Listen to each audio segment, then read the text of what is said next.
요한계시록 강의 30번째 시간 시작하겠습니다.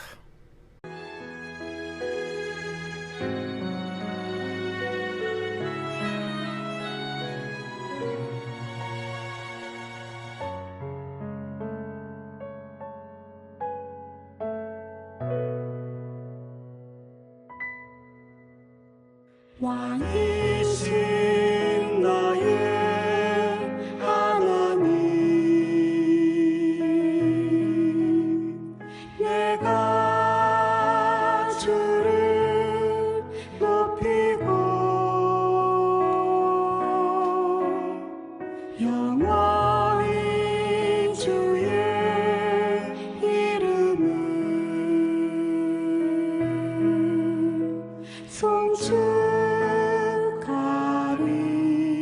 송축하리이다.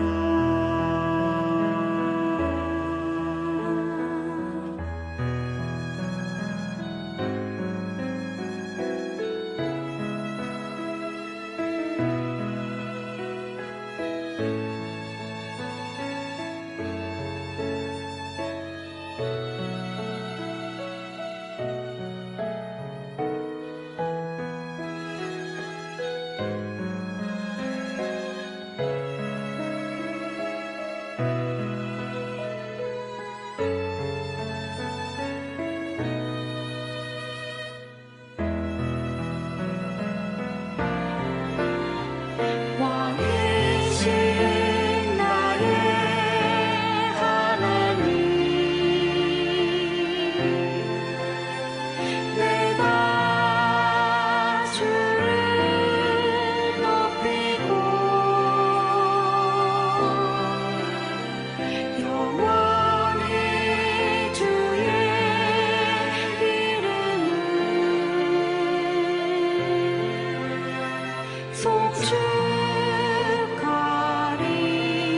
송축하리이다. 왕이신 나의 하나님, 내가 주를 높이고 영원히 주의 이름을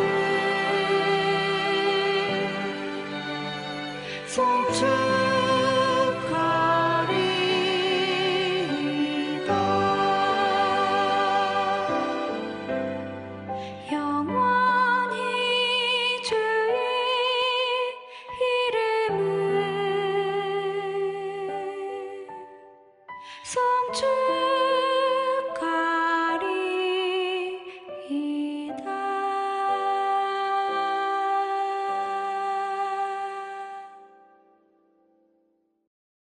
기도드립니다. 사순절 기간입니다. 우리로 하여금 주님 가신 길을 따르게 하옵소서. 갈릴리에서 예루살렘으로 그리고 골고다로 향하는 이 길이 죽음을 이긴 최후 승리의 길인 것을 깨닫게 하옵소서.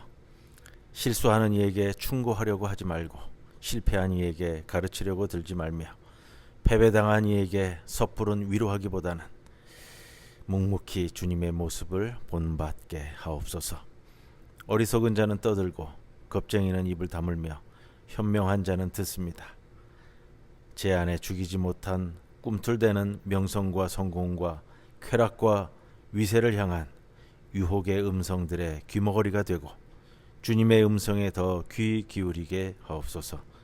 생각도 주님의 생각을 선택하고 말도 주님의 말을 선택하고 행동도 주님의 행동을 선택하게 하옵소서.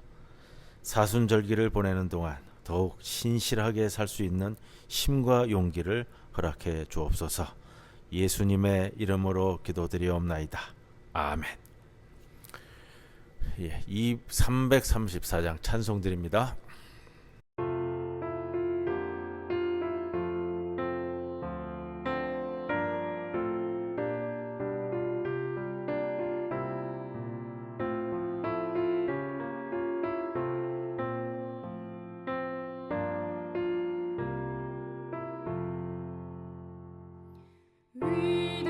위대하신 주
요한계시록 오늘 16장 말씀입니다. 1절에서 9절까지 말씀 봉독하고 말씀 나누도록 합니다.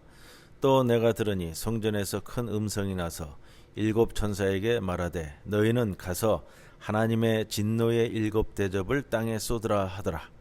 첫째 천사가 가서 그 대접을 땅에 쏟음에 짐승의 표를 받은 사람들과 그 우상에게 경배하는 자들에게 악하고 독한 종기가 나더라.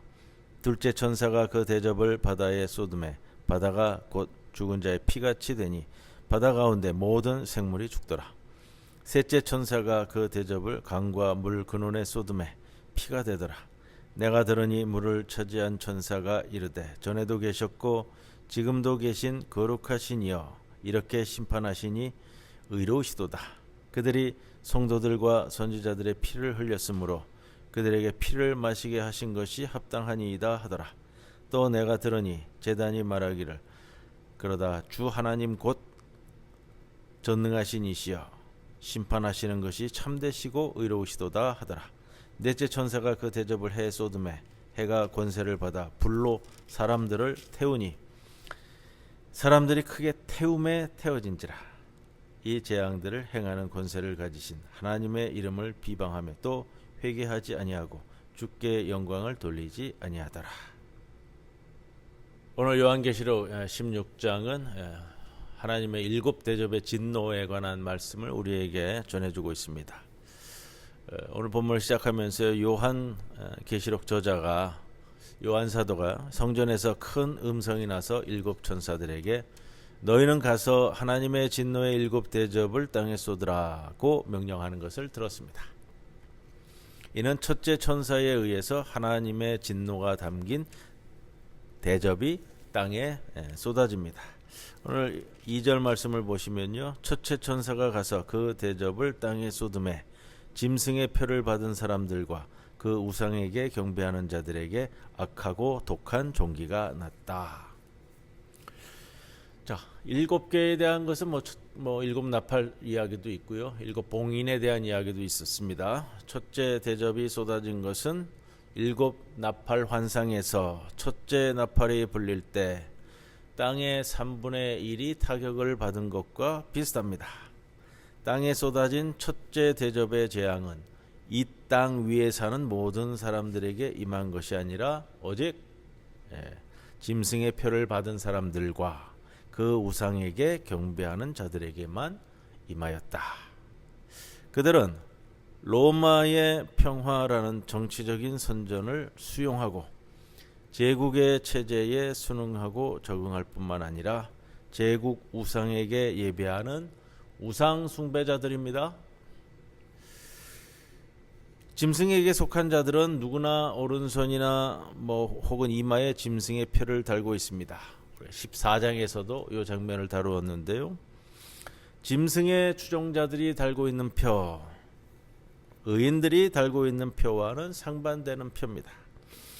첫째 대접의 재앙으로 인해서 땅 위에 살고 있는 짐승의 추종자들에게 악하고 독한 종기가 발생했습니다. 이 종기 재앙은 출애굽의 10 재앙 가운데 여섯째 재앙, 출애굽기 9장 9절 이하인데 하나님의 말씀 순종하지 않은 사람들을 애굽의 종기로 심판했던 사건. 둘째 대접은 바다에 쏟아졌습니다. 3절 말씀입니다. 여기서 죽은 자의 피는 학살당한 사람들이 흘린 피를 의미합니다. 3절 말씀 봅니다. 둘째 천사가 그 대접을 바다에 쏟음에 바다가 곧 죽은 자의 피같이 되니 바다 가운데 모든 생물이 죽더라. 권력자들은 무지한 자들을 학살하고 죽은 자들을 망각되도록 역사에서 지워버리고 그들에 대한 기억을 사회에서 배제시켰지만 하나님은 그런 희생자들의 억울한 죽음을 기억하시기 때문에 바다를 그들이 흘린 피로 변화시킴으로써 학살자들이 행한 그런 악행을 백일하에 드러나게 하셨다. 바다가 학살된 자들이 흘린 피로 변해서 바닷속의 생물들이 모두 죽었다는 것은 학살자들 역시 핏물로 변한 바다로 인해서 모두 다 죽게 될 것이라 라는 것을 암시해 줍니다. 이 재앙도 출애굽 사건에서 보였던 재앙과 흡사합니다. 모세가 나일강을 피로 변화시켜서 그 안에 있는 고기들을 모두 죽게 만들었던 출애굽의 첫 번째 재앙, 이것과 비슷합니다. 둘째 나팔 재앙은 바다의 3분의 1만 피가 되게 하였지만 오늘 이 둘째 대접 재앙은 바다 전체를 피로 변화시켰습니다.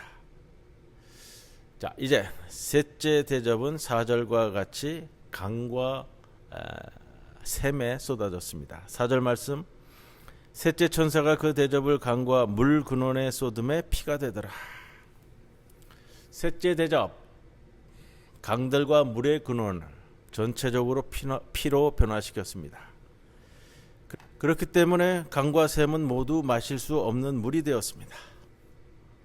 이 재앙은 역시 나일강과 이집트의 다른 강들을 피로 변화시켜서 사람들이 그 물을 마실 수 없도록 만든 출애굽의 첫째 재앙과 비슷합니다. 출애굽기 7장 24절 말씀에 애굽 사람들은 나일 강물을 마실 수 없으므로 나일 강가를 두루 파서 마실 물을 구하였더라. 또한 시편을 저술한 시편 기자는 하나님이 이집트에 내린 재앙을 이렇게 표현하고 있습니다. 시편 78편 44절에 그들의 강과 시내를 피로 변하여 그들로 마실 수 없게 하였다. 강과 물의 근원을 모두 피로 변화시킨 셋째 대접 재앙은 셋째 나팔 사건에서 나일강과 샘들의 3분의 1을 피가 되도록 한 것과 대조되고 있습니다. 바닷물이 이미 피로 변했고 이제는 강과 샘 역시 피로 변했습니다. 그렇게 짐승을 추종하는 우상 숭배자들과 악인들은 깨끗한 식수를 구할 수 없고 피로 변한 물을 마셔야만 합니다. 남에게 저지른 악행이 그 악행을 저지른 자에게 똑같이 돌아간다라는 것을 보여주는데, 이것은 악인들이 자신들의 손에 의해서 죽임을 당한 사람들의 흘린 피를 마셔야만 하고 자신들이 남에게 저지른 악행 때문에 자신들도 죽게 된다는 것을 의미하는 말씀입니다. 요한 사도는 하나님의 이러한 보복 심판이 정당하다는 것을 입증하기 위해서 이제 세 번째 대접을 쏟아부은 후에 의도적으로 이제 오늘 본문의 5장 7절 5절에서 7절 말씀을 삽입하고 있습니다. 이 찬송단락으로 불려지는 부분인데요. 5절에서 7절 말씀 제가 다시 한번 봉독합니다. 내가 들으니 물을 차지한 천사가 이르되 전에도 계셨고 지금도 계신 거룩하신 이여 이렇게 심판하시니 의로우시도다. 그들이 성도들과 선지자들의 피를 흘렸으므로 그들에게 피를 마시게 하신 것이 합당하나이다 하더라. 또 내가 들으니 제단이 말하기를 그러하다. 주 하나님 곧 전능하신 이시여 심판하시는 것이 참되시고 의로우시도다 하더라. 요한계시록에서 하나님의 호칭은 일반적으로 이렇게 세 부류로 불려졌습니다. 가장 대표적인 표현인데요. 이제도 계시고 전에도 계시고 장차 오실 이. 이제도 계시고 전에도 계시고 장차 오실 이. 우리가 함께 나눈 말씀 중에 1장에도 4장에도 반복된 표현인데, 근데 오늘 물을 차지한 천사 5절에 나옵니다. 전에도 계셨고 지금도 계신 하나님 하면서 셋째 요소인 장차 오실 이 표현은 빼고 그 대신에 15장 4절에서 이미 사용된 호칭인 거룩하시니라는 이 호칭을 보충하고 있습니다. 그 이유가 뭘까? 그것은 맑고 깨끗한 물을 피로 변화시킨 재앙을 현재의 시간에 이미 오셔서 임재하고 있는 거룩한 하나님의 심판으로 보는 것이 자명하기 때문입니다. 자, 6절 합당하다라는 표현을 쓰고 있는데 이 단어는 악시오스라는 이 헬라어 단어를 씁니다만 본래적 의미는 무게를 재는 저울에 균형이 정확하게 맞는 것을 뜻하는 표현입니다. 그래서 이 단어의 원래적 의미를 살려서 생각해 본다면 무죄한 자들을 죽이고 피를 흘리게 한 학살자들이 자신들도 똑같이 핏물을 마시고 죽어야 할 보복 심판을 받는 것이 정말로 정당하다. 여기서 이제 피를 흘리고 죽은 성도들과 선지자들은 다섯 번째 봉인, 계시록 6장에서는 이제 7봉인 이야기를 함께 나눴는데 다섯 번째 봉인이 열렸을 때 천상의 제단 아래에 모여서 하나님께 심판과 신원을 호소하였던 학살당한 남녀 순교자들입니다. 하나님은 그들의 억울한 죽음과 탄원을 기억하기 때문에 이제 그들을 죽인 학살자들을 심판하신 겁니다. 악인들이 부당하게 저지른 불의는 심판의 날까지 매일 하나님 앞에 기록됩니다. 그러므로 그들은 자신들의 죄악을 결코 숨길 수 없습니다.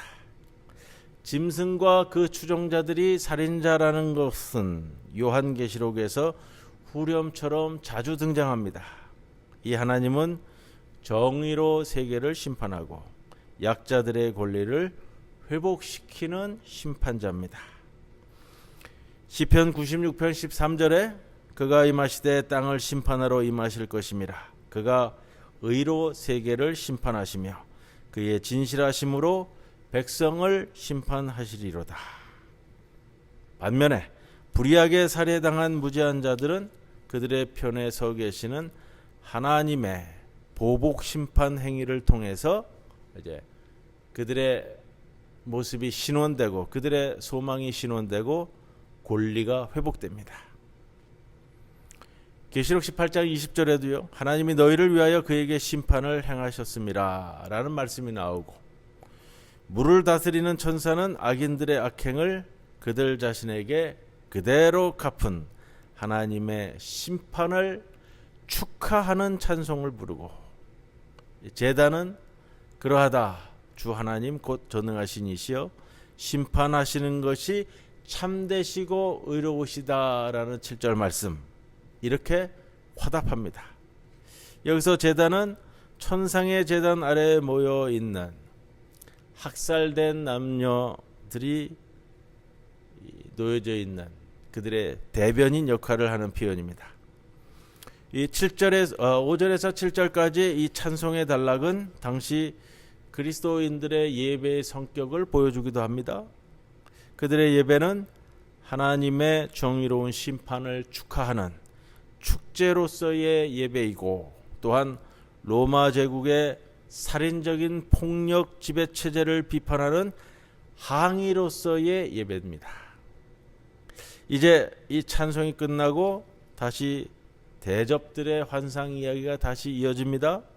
이제 넷째 천사가 나타나서 다음과 같이 해의 대접을 쏟아버립니다. 이 8절 9절 말씀인데 다시 한번 봉독합니다. 넷째 천사가 그 대접을 해에 쏟음에 해가 권세를 받아 불로 사람을 태우니 사람들이 크게 태움에 태워진지라. 이 재앙들을 행하는 권세를 가지신 하나님의 이름을 비방하며 또 회개하지 아니하고 주께 영광을 돌리지 아니하시라.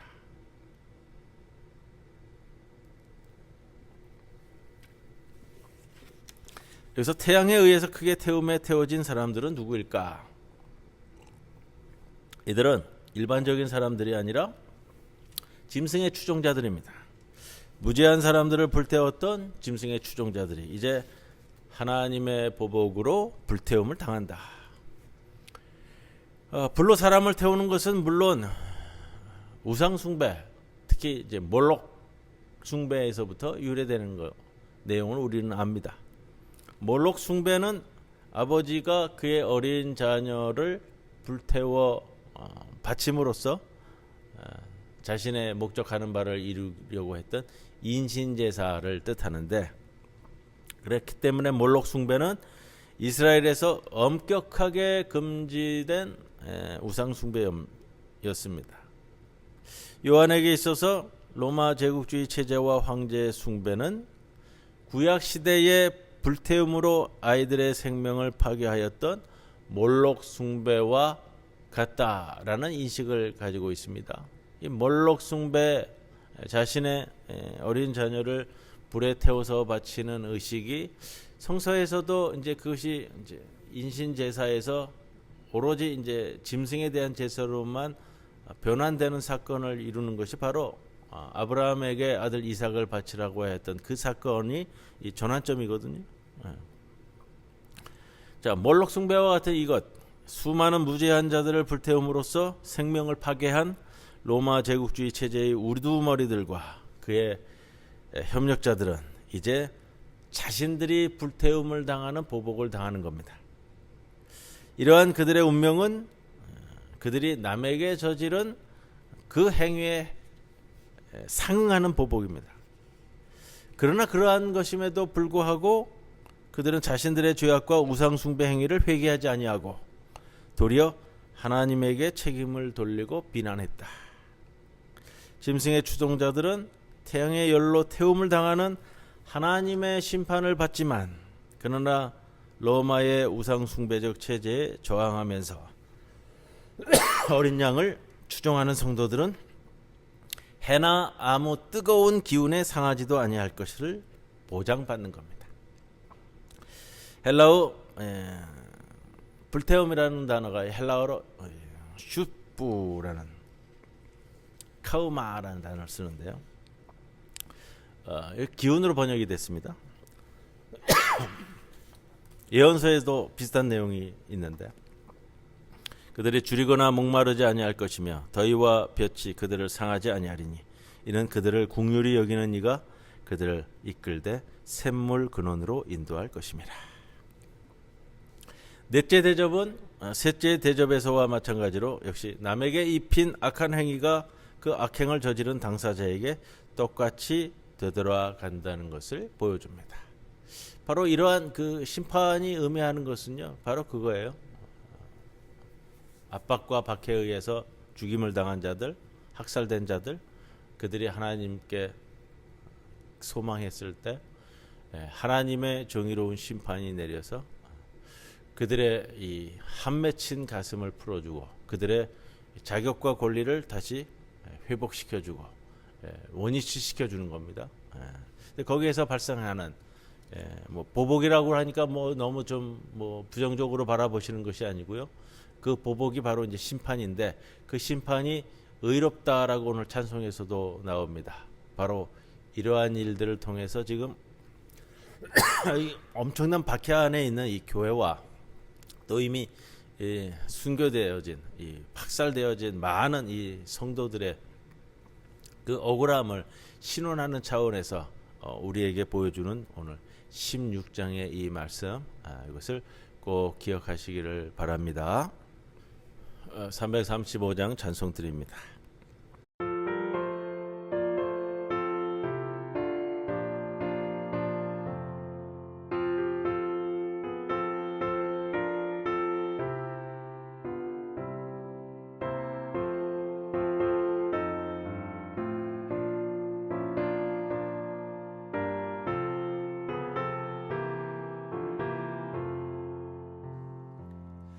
놀라운 평화가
주님 가르쳐 주신 기도 함께 드립니다. 하늘에 계신 우리 아버지, 이름이 거룩히 여김을 받으시오며 나라에 임하옵시오며 뜻이 하늘에서 이루어진 것 같이 땅에서도 이루어지이다.